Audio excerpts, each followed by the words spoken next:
In the previous video, we discussed about that living organisms show various metabolic activities, and during these activities, they release waste or non-useful materials. Accumulation of these leads to some harmful effects in the case of organisms. So they are removed from the body by a process called excretion, and excretion is commonly observed in the case of all organisms. And we discuss about the excretion in the case of human beings. So in the case of human beings, the major excretory systems are the urinary system, and in addition to this urinary system, some other accessory excretory organs also are present. And in the urinary system, the major components are the kidney, ureters, urinary bladder, as well as urethra also. Under the kidneys, then we discuss about its structural features with respect to the shape and location, position and color, as well as size of the kidneys. Now in this video, we will discuss about the structural and functional units of the kidney, and these are called as the nephrons, otherwise known as uriniferous tubules. Mainly these nephrons are uriniferous tubules involved in the mechanism of formation of the urine. Coming to its structure, with respect to the number, usually these are present 1.3 to 1.8 billion in number, and usually they are microscopic in nature. So microscopic means they are not visible with the naked eye.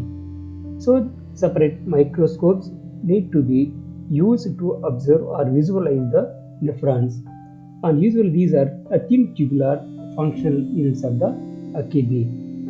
And coming to its location where they are present, then this is the external morphology of the kidney. And when you look at longitudinal section of the kidney, usually we see a pyramid shaped structures, and usually these are the pyramids of the kidney, and a small kidney pyramid is visualized or maximized here.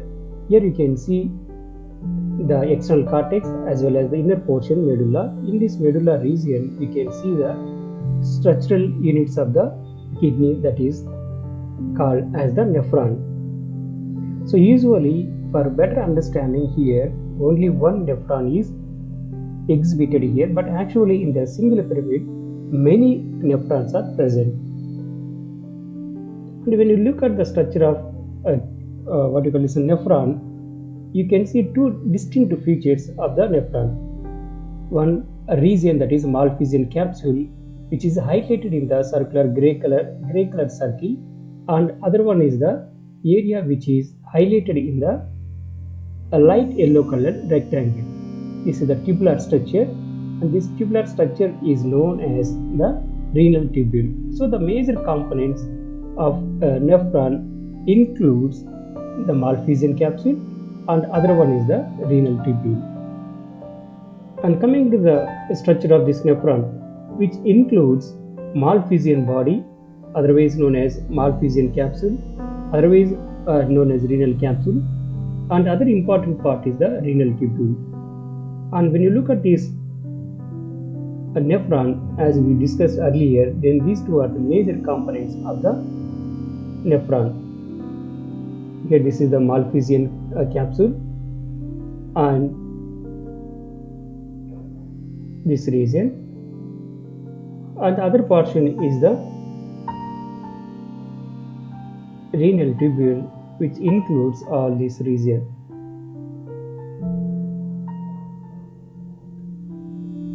So the two major components includes the Malpighian capsule, and other one is the renal tubule. Now let's look into the structure of the first major component of the nephron is, that is the Malpighian body, otherwise known as Malpighian capsule, also called as the renal capsule. So as we see, then this is the Malpighian body. In the simplified version, we can see this Malpighian body as this. This Malpighian body is with two major components, and these are called as the glomerulus as well as the, and second one is the Bowman's capsule. And coming to the glomerulus.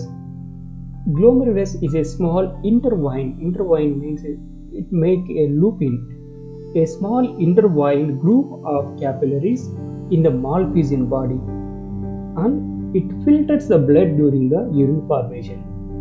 So here this glomerulus is a small intertwined group of capillaries in the Malpighian body. It filters the blood during the urine formation. Glomerulus is a bunch of fine blood capillaries. If you look into this picture, you can see this picture. We can notice this red colored tubes present inside this cup-shaped structure. So this network of blood capillaries of the Malpighian body is nothing but the glomerulus. And this bunch of fine blood capillaries developed from afferent arteriole. Let us see what is afferent arteriole. So afferent arteriole is the arteriole that branches from the cortical radiate artery and enters into the glomerulus.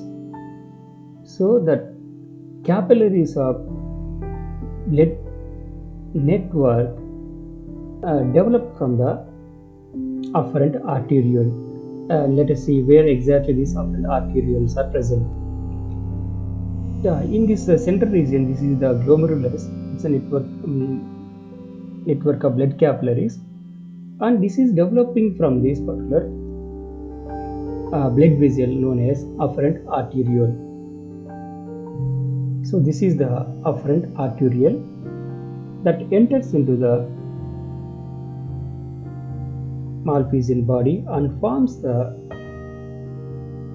network of blood capillaries and exit from the glomerulus, and which is called as the efferent arteriole. So these bunch of fine blood capillaries developed from the afferent arteriole and gives rise, that is, they exit from the glomerulus as the efferent arteriole. And when you look at the definition for this efferent arteriole, we can define it as arteriole that exists from the glomerulus. So this is the arteriole that exists from the glomerulus, and the arteriole that enters into the glomerulus is the afferent, and exit one is the efferent arteriole. Again, when you look into this image, you can see that now this is the afferent arteriole, and that entering into the Malpighian body and forming the blood capillaries or network of blood capillaries known as the glomerulus, and exit as the efferent arteriole. Usually these efferent arterioles are with narrow outlets than the afferent arteriole. So here these efferent arterioles are with narrower outlet than the afferent arterioles. So let us see what is the result which happens due to this particular special arrangement. Here we can visualize that this afferent arteriole is with larger diameter than the efferent arteriole. So here in the case of this afferent arterioles brings the blood which is required to be filtered in the nephron. So here this afferent arteriole getting right into the glomerulus, and after the filtration the blood leaves the glomerulus from the efferent arteriole. So if you look at this one, afferent arteriole is with wider diameter and brings more blood into the glomerulus, but the efferent arteriole, the diameter of the efferent arteriole is narrower than the afferent. That means 100% whatever the blood that enters into the glomerulus from the afferent arteriole is not leave the glomerulus through the efferent arteriole because of its narrower diameter. In the other way also we can see here, this is the afferent arteriole, and this blue region is the glomerulus, and this is the efferent arteriole. So here this afferent arteriole is with wider diameter than the efferent arteriole. So here the afferent is bringing more amount of blood into the glomerulus, but the space of or the diameter of the efferent arteriole is not able to take the 100% of the blood present in the glomerulus. So due to this, that exerts, that create a pressure in the glomerulus. So more amount of blood is entering into the glomerulus, but the complete amount of blood is not taken away by the efferent arteriole. So that creates a pressure in the glomerulus. So that leads to the filtration, because as the blood is not taken away by the efferent arteriole completely, then the blood takes another way to leave the particular glomerulus. So here if you look at these structures, just imagine these are the ports. So as there is no sufficient space to leave through the efferent arteriole, now the blood takes another alternative way, that is called as the filtration units. We will discuss further about the same. The narrower outlet, so that exerts pressure in the glomerulus, that leads to the filtration. This is otherwise known as glomerular filtration, because the filtration is happening at the glomerulus region. So it can be defined as filtration of blood in the glomerular capillary network into the glomerulus. So let us see how this filtrate is entering into the what you call this one now other important part of this Malpighian body or renal capsule or Malpighian capsule is the Bowman's capsule. So to define this Bowman's capsule, we can define it as the structure that encloses the glomerulus. So Bowman's capsule is the structure that encloses the glomerulus, and here we can see the structure here. So this is the structure of a Bowman's capsule. Inside this Bowman's capsule, actually glomerulus is present. This Bowman's capsule is like a blind cup-shaped structure, which is lined with a single layer of squamous epithelial cells. So this squamous epithelial cells forms a layer towards the glomerulus side. Let us see the function of the specialty of this particular squamous epithelial cells. So usually these simple squamous epithelial cells located in the 8 sacs of the lungs and the lining of the heart, blood vessels and lymphatic tissue, in addition to the lining of the Bowman's capsule. So if you look at the function of this particular squamous epithelial cells, we can understand its specific role, usually which allows the materials to pass through by diffusion and filtration, and even secretes certain lubricating substances. So here in the case of kidneys also, they are taking part mainly in the filtration of the waste materials by a process called diffusion. So to perform the same thing, this special kind of squamous epithelial cells are present in the in the lining of the Bowman's capsule towards the glomerulus. And these squamous epithelial cells are called as the podocytes. And usually these podocytes are with the pores between for the removal of filtrate from the glomerulus. Whatever the substance filtered from the glomerulus, so it has got some ports to remove the filtrate from the glomerulus. Let us look into the complete structure of the podocytes, how they are facilitating this particular function. And when you look at this definition for these podocytes, podocytes are cells in the Bowman's capsule in the kidney that wrap around the capillaries of the glomerulus. Podocyte cells make up the epithelial lining of the Bowman's capsule, the third layer through which filtration of blood takes place. So when you look at this definition again, we can see podocytes are the cells in the Bowman's capsule in the kidney that wrap around the capillaries of the glomerulus. So towards the glomerulus side, actually, blood is flowing in the blood capillaries in the glomerulus. So the waste materials present in this particular blood should be filtered. So here the squamous epithelial cells, that means the podocytes, they are facilitating the filtration.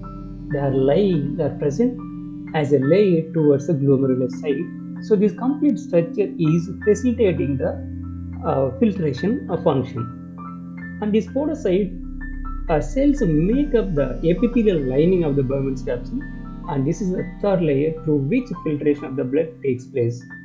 So this complete structure of this podocyte facilitating the function to be performed. And this is the general structure of the nephron with the Bowman's capsule as well as the glomerulus. And now this is the yellow part is the Bowman's capsule, and this red part is the glomerulus. So here usually in the these podocytes are present in the Bowman's capsule towards the glomerular side. So towards this side, in this side here, in this lining, these podocytes are present in the Bowman's capsule as the black layer. Here also we can see this blue layer is the blue one is the Bowman's capsule, and red one is the glomerulus. Here we can see what you call this one two layers, and one is towards the glomerulus side, and other one is the away from the glomerulus side. And these podocytes are present in the Bowman's capsule, that is the blue colored one, towards the glomerulus side. Here in this region, in this location, the podocytes form this particular lining. And this is the another view of this renal capsule. Here we can see, this blue one is the Bowman's capsule. Inside this Bowman's capsule, blood capillaries, that means that is glomerulus is present. So as we discussed that these podocytes forms the epithelial lining towards the glomerulus side, and these are the podocytes. And when you look at these podocytes, usually they are with the long foot-like structures, and they are divided and further divided and forming this particular layer. And because of this long foot-like structure, these are called as the podocytes. And these long foot-like structures, when you look at this is the podocyte, and when you look at these structures, they are having the long foot-like structure. These are known as pedicels. So because due to these pedicels only, these are called as the podocytes. Then when you look at what are exactly pedicels, so usually in the case of flowers, usually in the case of inflorescence, means a group of flowers. So here in the case of inflorescence, usually the stalk which is present for a flower is known as a pedicel. Usually this pedicel is a small stalk that bears a single flower in the inflorescence. So this pedicel, that means usually these pedicels are very long to attach to the peduncle. So peduncle is the part of the inflorescence that attached to the flower. So here this pedicel is having the long stalk which connects to the inflorescence. In the same way, in the case of podocytes also, they possess the long pedicel-like structure. That's why these cells are known as the podocytes. Further understanding of this structure gives the importance of these pedicels also. Here this is the podocyte. Usually, as we discussed, these podocytes are having the long pedicels.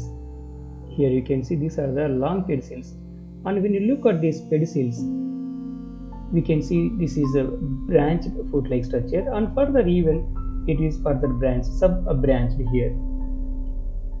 So this is the pedicel, and further which is divided. So usually in the case of in a podocyte, in the epithelial lining, branches of one podocyte intertwined with the branches of the other podocytes also. Here you can see intertwining of the branches, sub-branches of the podocytes. In the background we can see the red color. The red color is the blood capillary. So this branching of these podocytes and sub-branching of these podocytes present or which wraps around the blood capillaries of the glomerulus. And when you look at this structure, it looks like a filtration unit. The materials which are present in the that may be waste materials or whatever may be the components present in the blood that filtered through this particular pores present in the podocytes, and these pores are created because of the interwinding of the sub branches of the pedicels of the podocytes. Here we can see the blood capillary here, and around this blood capillary these branches and sub branches of the podocytes are wrapping around and making the filtration units here. And this is the electron micrograph picture of the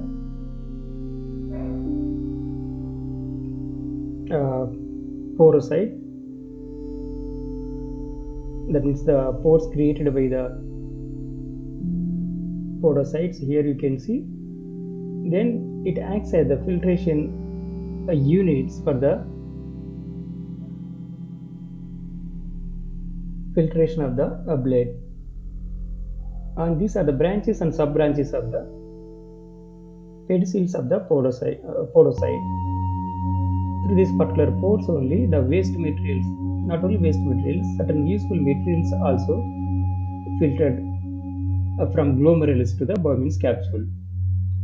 And this filtration is similar to that the strainer usually we use in our kitchen to filter coffee or tea. So usually whatever the material, that may be coffee or anything you filter here, tea, the materials which are bigger to this mesh size, that means the pores present in the mesh, they are retained on its surface, and the remaining material they filtered down from the filter. So in this way the podocyte cells, they possess pores present in between them for the removal of the filtrate from the glomerulus. In this way the Malpighian body, that is with the glomerulus and the Bowman's capsule, is useful to filter the blood and gives the primary urine. And let us see how this particular material filtrate is removed from the body. So which is done by the another important part of the nephron, that is the renal tubule. So to define this renal tubule, a simple way we can define it as, this is the tubule of the nephron that arises from the glomerulus. So glomerulus, that Malpighian body's function is to filter the blood, and this tubule of the nephron that arises from the glomerulus. In this way we can define this renal tubule. Tubule means a small tube, and this is the renal tubule. Here you can see.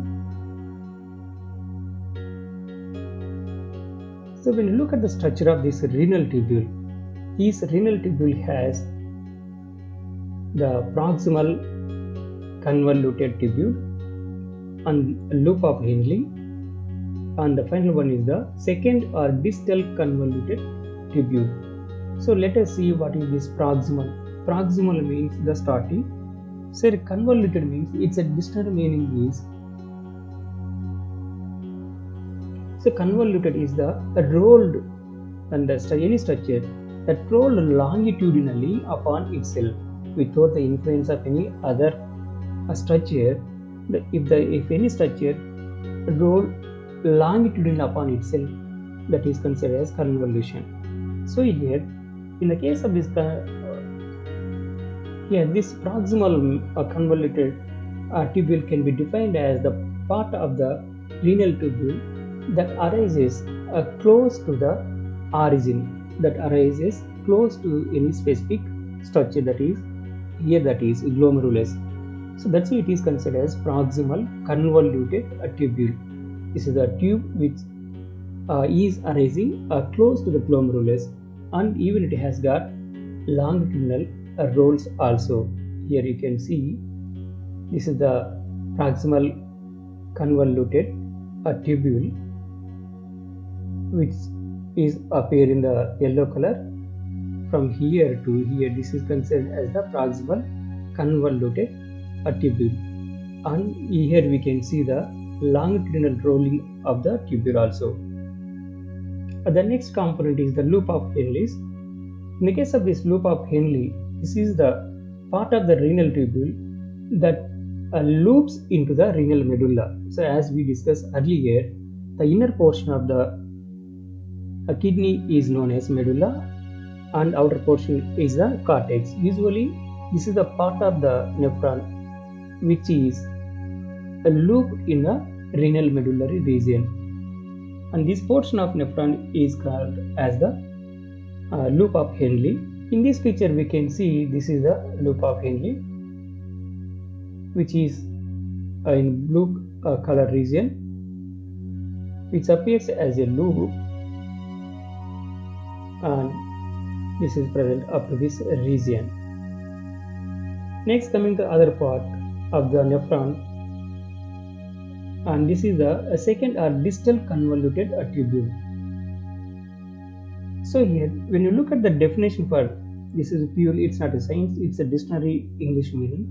When you come to the meaning of this one, distal means the structure which is situated or placed from the point of attachment or origin. So this distal means the structure which is situated away from the point of attachment, that is the glomerulus here, attachment or origin. As this structure is away from the, compared to other components which is present away from the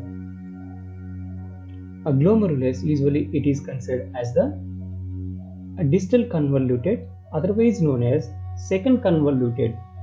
So primary one is the proximal, and this is the second one, is seen in the gray color.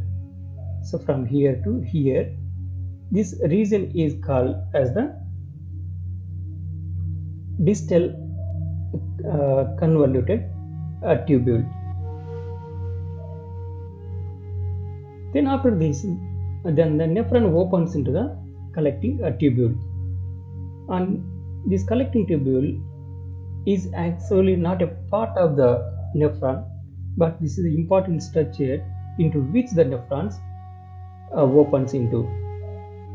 When you look at this picture, you can see this is the glomerulus and Bowman's capsule, proximal convoluted, and later this is the loop of Henle, and this is the distal convoluted, and later that is opening into the collecting tubule. So when you look at this collecting tubule, you can see number of branches here. So this indicates many nephrons they are opening into this collecting tubule. So many nephrons they open into a single collecting tubule. Later all these collecting tubules opens into a single structure known as papillae.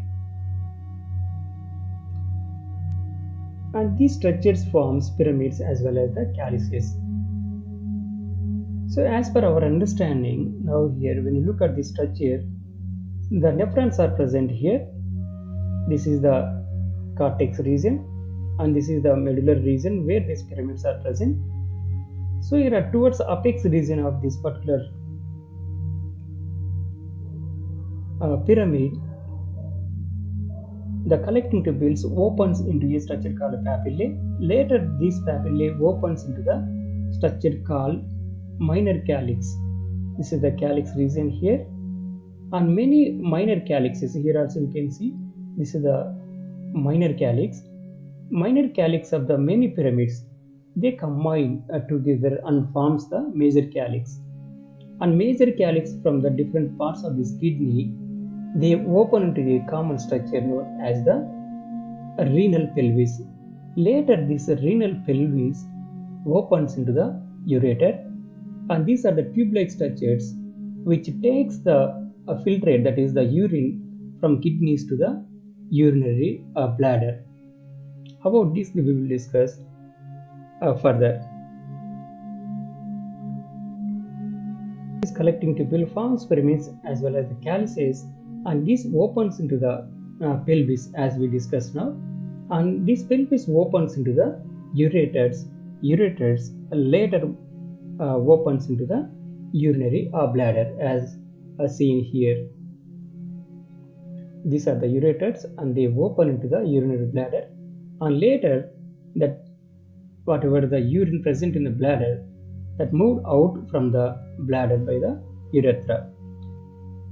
When you look at the path of this urine, how it is formed, from where it is forming and how it is traveling, we can conclude that like a path of urine, renal capsule, proximal convoluted tubule, loop of Henle, distal convoluted tubule, collecting tube, next enters into the papillae, minor calyx, major calyx, and the urine enters into the pelvis. From there, that enters into the ureter, and here to the bladder, then urethra. Through urethra, the urine moves out from the body. Another important structure is this efferent arterioles. After coming out from the glomerulus, these efferent arterioles that forms peritubular capillaries. Peri means over or upper, so peritubular capillaries. So these are capillaries present over the renal tubule. Let us see where exactly these are present. Here, when you look at this structure, this is the afferent blood vessel, afferent arteriole, that is entering into the glomerulus region and forming the capillary network and leaving this glomerulus by efferent arteriole. Later, this efferent arteriole further divide and forms a network of blood capillaries around the renal tubule, and this network of blood capillaries present around this renal tubule is known as the peritubular capillaries, and it can be defined as, again we can see this one, this is the capillary network that surrounds the renal tubule after the efferent artery exits the glomerulus. So this peritubular capillaries is a network of the efferent arteriole. Then this peritubular capillaries, they form a renal venule. All this renal venule means it's a small vein. All these venules, they all together forms the renal vein. So when you look at the definition for this renal vein, this is a branch of vein that exits the kidney and joins the inferior vena cava. So here this renal vein is formed by the joining of all the renal venules. So this is the way how this blood is filtered in the kidney, and how these structures are facilitating the filtration of blood and removal of this blood.